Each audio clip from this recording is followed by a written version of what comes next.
In today's Leiden Conversation in History, I will be speaking to Professor Will Slaughter, who is a professor in history and American studies at the English department at the Sorbonne Université in Paris. For full disclosure, we know each other, Will and I, so I will not be addressing him as Professor Slaughter, although maybe I should, but I will call him by his first name, Will. Welcome to Leiden. Welcome to Leiden. Thank you very much for the invitation. We are here in this rather beautiful room for a reason that is completely unrelated to the paintings that you see here around us, and that is that this was the location, Will, where in the late 16th century Louis Elsevier founded his publishing firm. And since we will be talking about the history of intellectual property and about information in the broadest sense, I thought that this would be a sweet location for this conversation. That's very interesting. Good. Will is the author of this book, a wonderful book, a wonderfully original book, Who Owns the News? A History of Copyright. That's, Will, what my first question is going to be about. We met for the first time, I think, 10 or 12 years ago, and we met a couple of times since.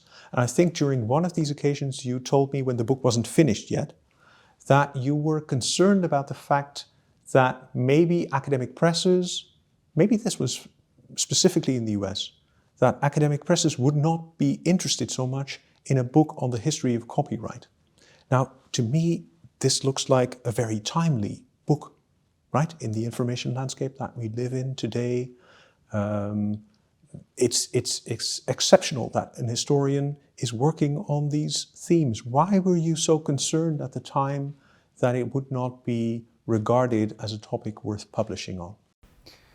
Well, I worried that it wouldn't look like a historical monograph, that it wouldn't look like the kind of project that historians would be interested in and that would interest historians. So I was actually less worried about getting published than I was about writing a book that would be a contribution to some historical conversation. And so I think there's a disciplinary question, which is that copyright is a field of intellectual property, which is a recognized field of law for legal scholars, and the history of copyright is recognized as a subfield for legal scholars. But what would be the contribution of a historian to that debate, somebody who's not trained in the law? And then why should my fellow historians want to read it or care about it?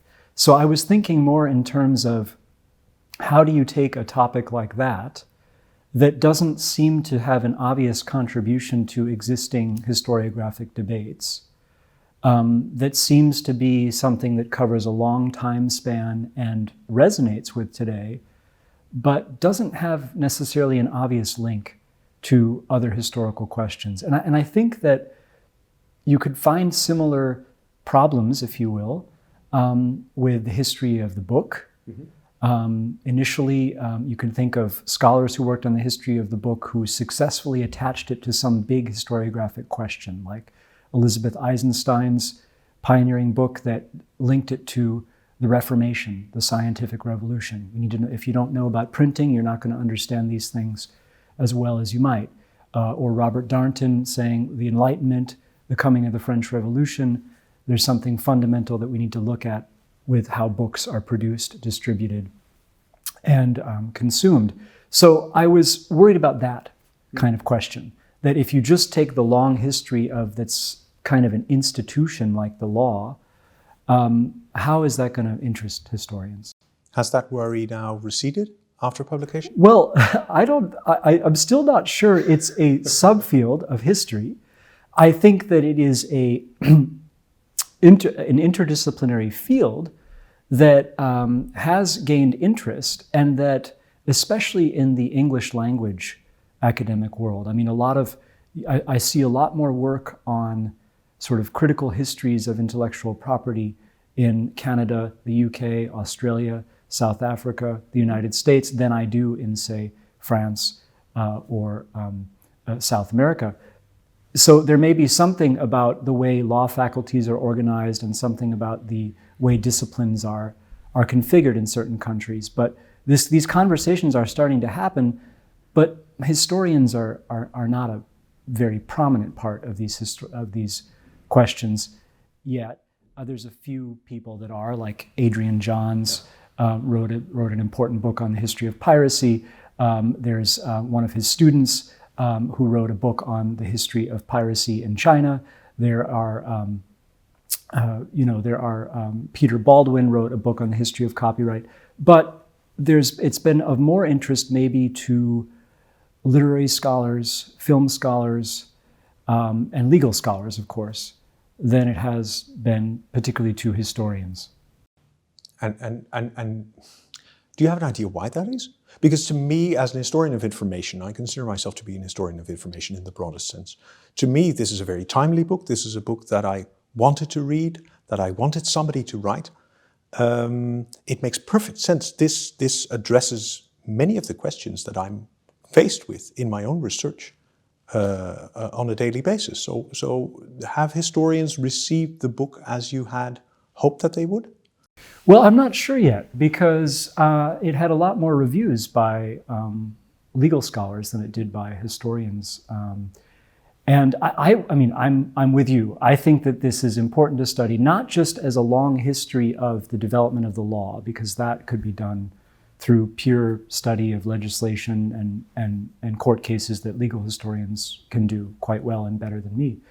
But that it is something bigger than just the law, that it is, in any given time period, a set of configurations, a set of norms that are often controversial, that are debated, which reveals that there are choices being made at particular junctures, and these choices affect how people work in a particular industry, like how a newspaper editor works or how a publisher works, and that in turn affects what kind of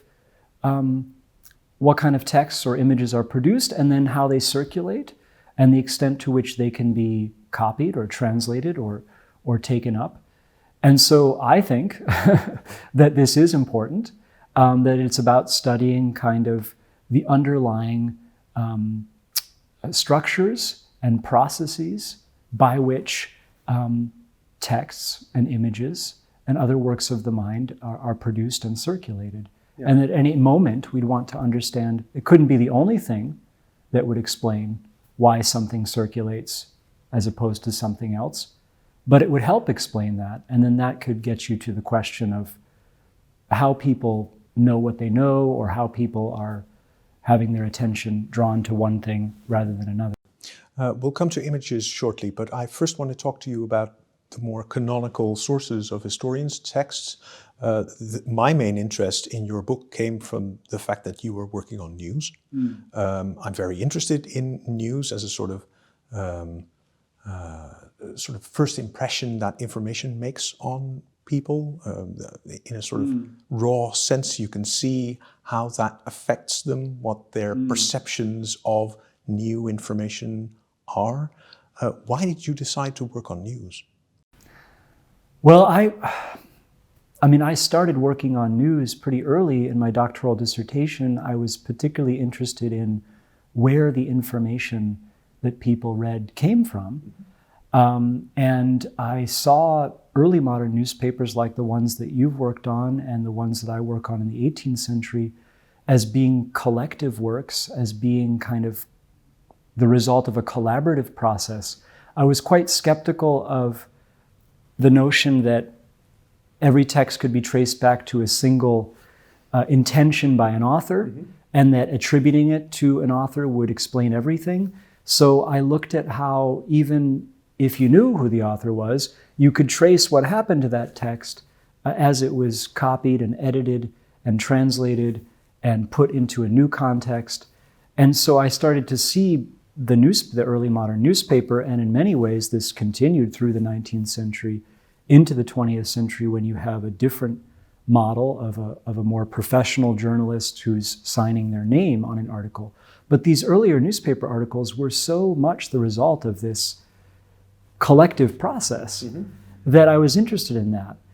And did you become more interested in that as you proceeded with the project? Because ultimately, when I read your book right now, I see the very strong emphasis on the fact that news is a public good. That's very important for you as a sort of platform from which to start your argument about why copyright matters, for example. Is that something that you sort of learned while doing the research, that that was an essential element of it for you?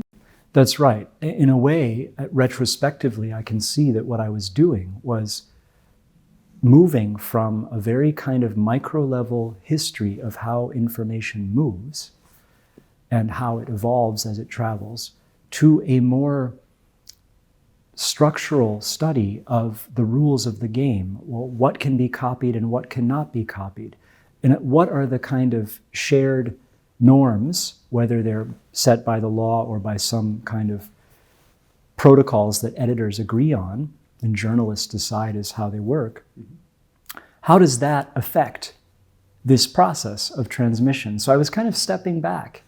And indeed, I can only articulate that now afterwards, but it was a kind of shift from this very detailed study of the process of news transmission to a kind of study of what we could call the political economy of copying. Yep. That involves state regulations, but also other things like plagiarism norms or rivalries between publishers. Do you think that development also took place in your thinking because while you were working on the book and while I was working on the same topics as you were, that this whole notion of the fact that something like fake news existed, that not all facts were shared by everyone, that they were open for interpretation, that became such a hot topic, for better or for worse, that you had to sort of follow that societal development into your historical thinking? Well, it's definitely clear that I was struck by debates in what in the United States and in simultaneously several European countries was described as a crisis in journalism. A crisis not just because there was this new problem of fake news and authenticity, but because of an underlying problem financing journalism. And so there was, with the arrival of the web, and especially new ways of circulating news through search engines, aggregators, social media platforms, there was this sense by publishers that they weren't in control anymore of the news that they put out there, and specifically they weren't able to control the way it was generating revenue. So if you run a newspaper and you switch it to a website, you still control the advertisements on the website. But once you want to be part of a social media conversation, or once you want to be indexed on a search engine, you kind of lose control of being able to attach advertisements to your content. And that had been historically the main source of revenue.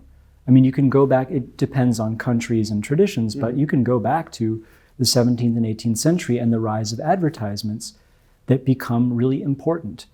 And so, you know, it struck me that copyright was something that had been designed for books, where the goal was to have a monopoly on copying so that a publisher could reproduce a novel or a scientific treatise or whatever and stop others from doing it. And that would be a way of protecting their investments and then paying the author and so on. Whereas news had not really been supported by this kind of incentive on a monopoly on copying. It had been supported by the particular configuration that periodicals developed, which was we use news and we use other content to attract readers, and then we sell the attention of those readers to advertisers. So as long as that keeps going, they weren't really interested or worried about who was copying. But once other outsiders, like Google and Facebook, started using that content, it became a problem. And so I was interested, well, how they started talking about intellectual property. We're going to use intellectual property to solve the crisis in journalism. And some even said that could potentially be, you know, a way of cutting down on fake news. I'm not really sure how, but it was all kind of mixed up together in this moment. A moment that in a way is not completely ended yet. Exactly. No, because that's That's a maybe bigger question that I wanted to ask you anyway. When we met for the first time and when you were talking about your project at the time, I think that was 10, 12 years ago, you were still an early modernist in my perception. You were working on the 18th century, but the questions that you were dealing with while you were writing this book were so urgent in society today. Was it inevitable that you gained more interest as you went on into the 19th and 20th and 21st century? Yeah, I think I wanted to understand this longer term history. And because I think that as we live through moments of transition where there's a lot of anxiety about where information comes from, that it's useful to look at these moments in the past where other people lived through moments of transition. And that's where, there are other very admirable works by early modernists. I'm thinking of Anne Blair's work on the history of information, where she said, look, this idea that we're overwhelmed by information, that there's this overload that we're not going to be able to manage. She said, we'll look back to the period of the Renaissance and we see that similar sentiments were expressed. And then what's interesting is not just that nothing is new, that's not her argument, it's that living through a parallel kind of transition or an analogous transition, people developed techniques of managing information. So these could be things that we don't necessarily think of as techniques like the index or the title page or library catalogs, right? But that I think you could also apply to news. If we're worried about where information comes from, whether it's authentic, we can see that there have been different techniques and modes of dealing with that in the past. Yeah, absolutely. As an early modernist, I completely agree with you. Since you published the book, you then have moved on to, you're broadening your scope. Is that a proper categorization of what you are trying to do right now? I think so. I mean, with news, I thought news was a category that didn't fit very comfortably into copyright and intellectual property, and I wanted to show how that story was different than, say, copyright for books. And then with images, it's kind of the same problem. There hasn't been that much scholarship on the history of how intellectual property has or has not shaped the production and circulation of images. And so copyright is a very text, in terms of history, a very text-centered thing. Of course, then when we get into the 20th century, there's Hollywood films and music and file sharing and Spotify. And of course, copyright is involved in all of that. But I wanted to go back to the 19th century as a period when there was just tremendous change and experimentation in how images were produced, and creating a proliferation of images in society that people felt needed to be dealt with somehow, and the law was one place that they looked for that. Yeah, to me, your shift in focus to 19th century images makes perfect sense. But at the same time, I think that is another genre where you will have difficulty making your message heard by historians, maybe because they don't look at images so much as the type of sources that they're used to working with. I have worked with images as parts of the genre of news, as you know, for the early 17th century. So I was really pleased to see this edited volume you brought out, Circulation and Control, which you edited 2 years ago together with Marie-Stéphane Delamer. Your own contribution in this is about engraving, about photography, about the copyright of paintings. Why did you branch out towards images?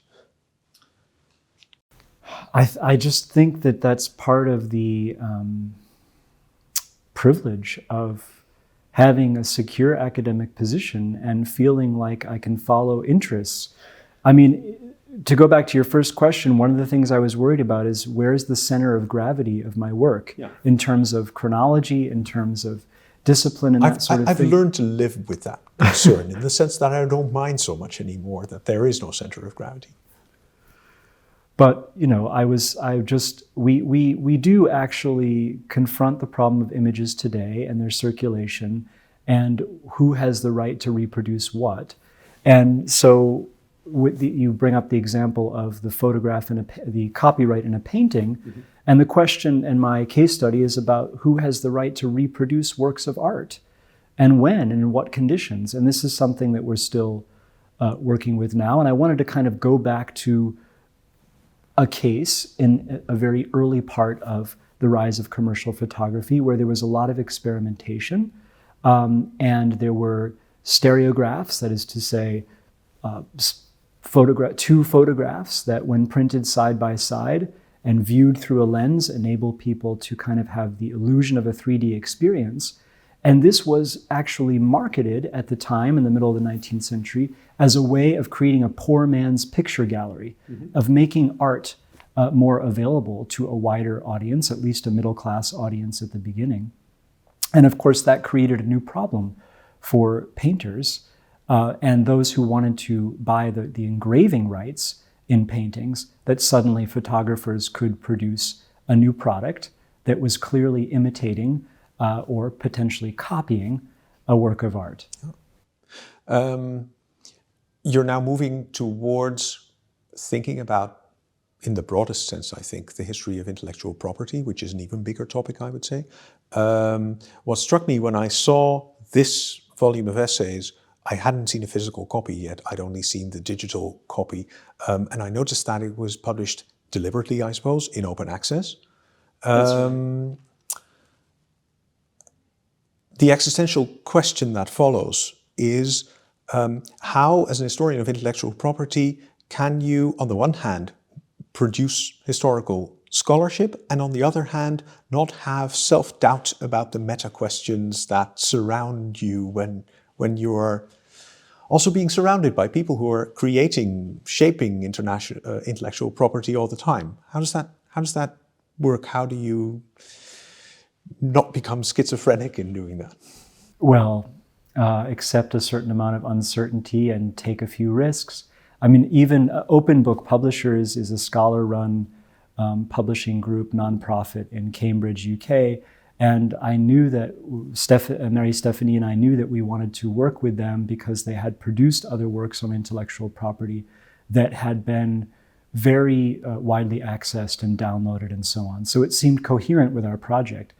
But even Open Book was concerned at the beginning with the number of images that we wanted to reproduce in the book and online, because of course, if it's open access, there's going to be all these images. Now, these images were of works that are in the public domain, but as any scholar who tries to include images in their work knows, that this is a complicated topic where we are expected to ask permission of museums, of libraries, and so on, even if the work is already, the underlying work is in the public domain, because the photographic reproduction of the work could be claimed by a photographer, could be claimed by the institution.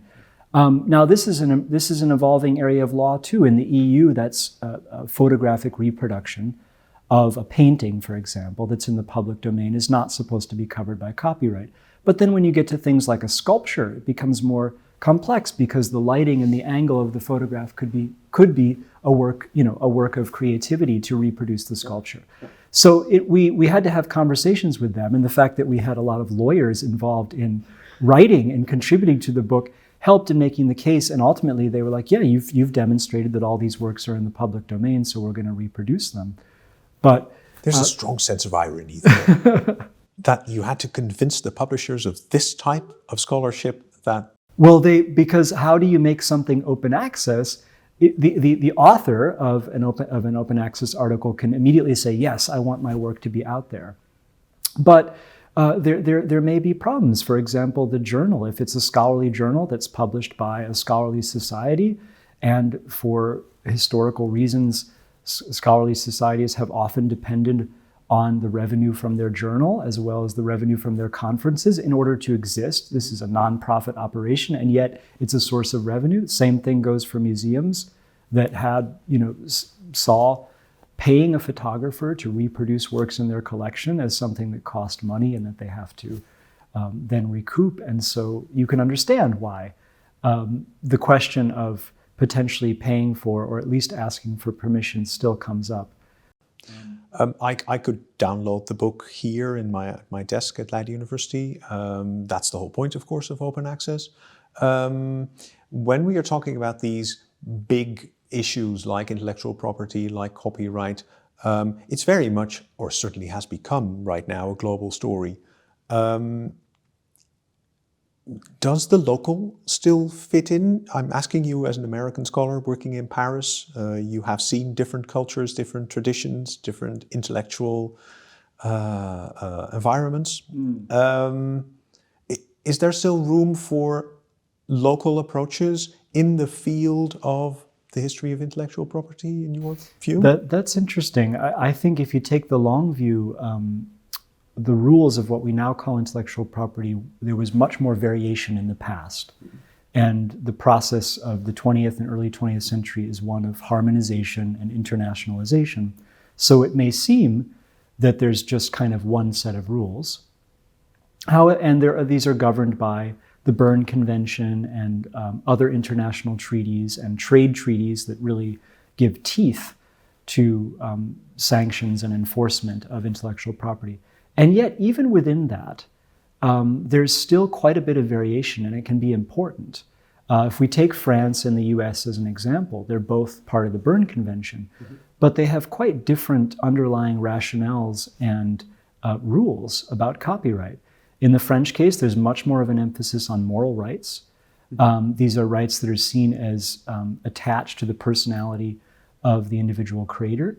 In the US, there's very little recognition of moral rights. There's a little bit for visual artists, but not much. There's also a really strong emphasis on the work for hire doctrine. So if you're an employee, your work belongs to the employer, whereas in Europe, that's not usually the case, except when special legislation is passed. So you could take an example like the famous film by John Huston from around 1950, Asphalt Jungle, that was, after his death, colorized. It was a black and white film that was colorized. And in the US, the director of the film is not considered the copyright owner, it's the Hollywood studio as a corporate work for hire. But in France, it is the director is the author of the work. And there's this moral right to the integrity of the work. So the heirs of John Huston sued the French television station and the Turner Broadcasting Company for colorizing his film, saying this was a violation of his rights as an author and the integrity of the work, which should have remained in black and white, because we know he said he didn't like color. And they couldn't have sued in an American court because he wouldn't have been recognized as an author and there wasn't this moral rights. But they sued in a French court and they won. Yep. So it's an example of, even though there is this overarching structure of intellectual property, there are these local differences. Moral rights is one. Another is fair use, and that really does impact education. So I do feel schizophrenic when I'm teaching American history and American studies in a French classroom, where I know that the rules of what texts and images I can reproduce for my students is different than in the US, where there's a fair use for education clause that basically it's a defense, but it's a powerful one, that you can reproduce copies for teaching. Yeah, and at least as a scholar of intellectual property, you can thematize that in your classroom, I suppose, right? Yeah, we talk about it. I have a final question for you, and that deals with the classroom, so I'm glad that you brought up the topic of education. In today's information landscape that is so rapidly changing and that's so globalized, if you will, what are the topics that a fresh history student in Leiden, say an 18-year-old, a 19-year-old, a 20-year-old, should be working on in your view? What's left that's as timely as the history of copyright in your view that they should be concerned with? Oh, I don't want to give advice or try to predict what would be timely, because the kind of work that we do in history and humanities in general, I think it takes time. It requires a kind of personal interest in what you're doing, and so I would defend that. Yes. If we want to stay with the history of information, which is one of our shared interests, I do think there's a lot left to do. I think that it's important to continue to think about, students today to think about where their information is coming from, what are the processes by which it arrives to them, to their screens. That's actually a seemingly very basic but also a very difficult question, because when my students use digitized newspapers, for example, it's very hard to make them ask that question, where does this come from?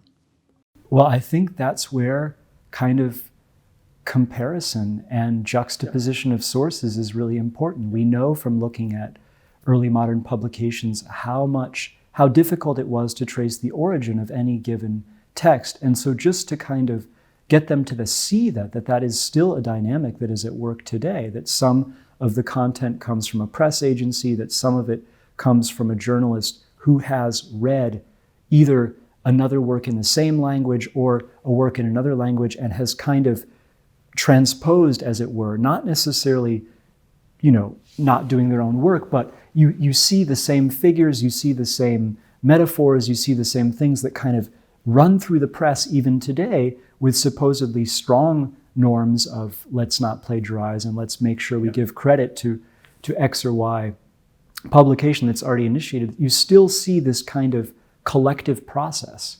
And I think that if you drawing attention to that is important. I think so too. I think that's a very traditional answer, by the way, an answer that they should apply source criticism, but maybe for a generation that's growing up with chatbots and how that affects intellectual property, I think that's the right way forward. I'm a fan of source criticism. I also think looking at what techniques people develop. Source criticism doesn't necessarily mean the same thing now that it does in the 1970s or that it did in the 17th century. But I think taking account of the history of those modes of dealing with different kinds of uncertainty, and sometimes creating uncertainty where they don't have it yet, drawing attention to the instability of it is important. Okay, on that existential note, I would like to thank you for taking part in this conversation with me. I thoroughly enjoyed it. Me too. And I think we can continue this conversation for many years. Sure, thanks.